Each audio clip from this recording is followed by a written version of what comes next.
Hello, so I want you to take a second and think about whether you recognize this first group of artworks. Now I want you to take another second and think about whether you recognize the second group of artworks.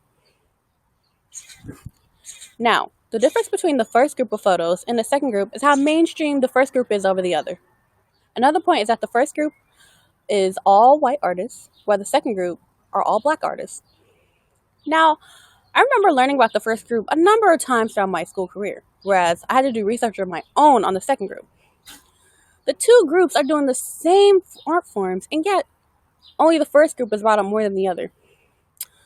For years, I never questioned where the black artists were, the woman artists, any artist that was not a dead white male artist. I did not see a problem, nor an issue with the repetition of the same artists in my art classes.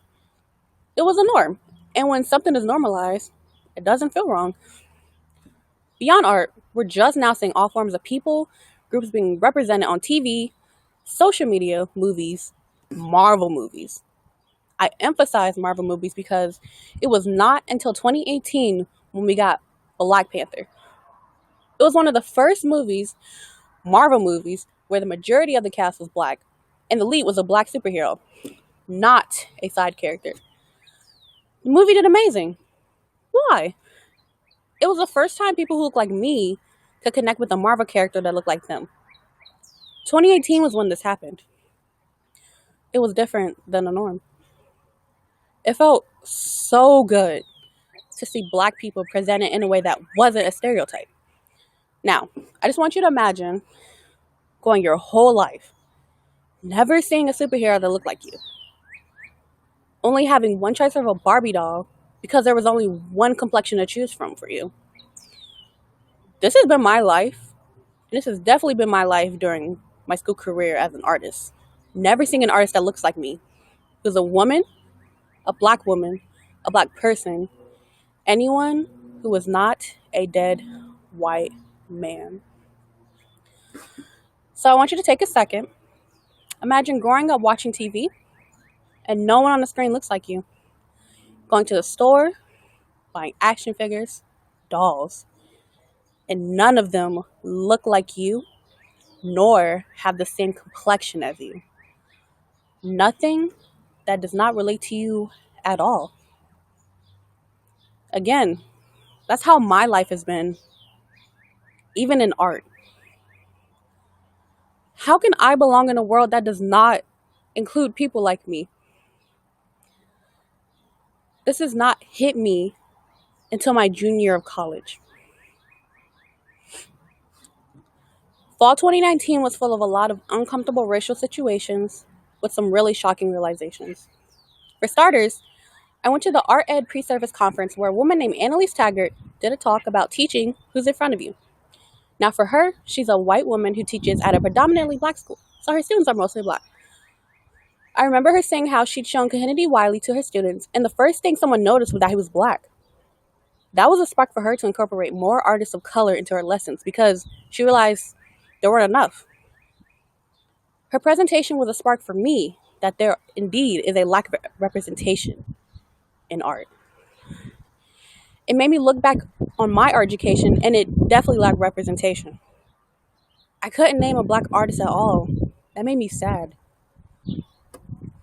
Later that fall, I went to a talk at Art 100 Contemporary Art Forum, and I met Michael Kopaj, the speaker that day. I was amazed to see a successful black artist on campus doing a talk. His artwork was everything I was afraid to be: bold, controversial, honest, and a reflection of society. His was the first artist talk I went to that I could connect with throughout all my years in college. His talk for me was about stuff I think about daily, but never say out loud. Seeing his talk was another spark for me. I was so inspired, so motivated by his presence that it meant so much to me to see in the flesh a successful black artist. It told me that I too can do it. I have a chance in the art world. I belong in the art world. So fast forward to February 2020. I'm in a mentoring program called Dream Keepers. It's the first day. I stay back and talk to the professor running the program about my experiences at Miami, about this talk that I'm doing, and the topic I chose. I remember her asking me if I knew who Jean-Michel Basquiat was. I said no. He Googled his work and told me about his life and his relationship with Andy Warhol. I wondered why he's not brought up when we talk about pop art. I mean, he was in that era. He is one of many people doing the same forms of art like Andy Warhol. Yet, he isn't taught in basic art history. No one who isn't a dead white man is taught in art history. Why is that? Have you noticed that? That day, I made sure to Google artists who were black, past, and present. And since it was Black History Month at the time, I posted an artist almost every day that month. I wanted to make more posts about all the artists who were underrepresented in the arts. I wanted to share what I learned with others so that they didn't have to teach themselves as I had to.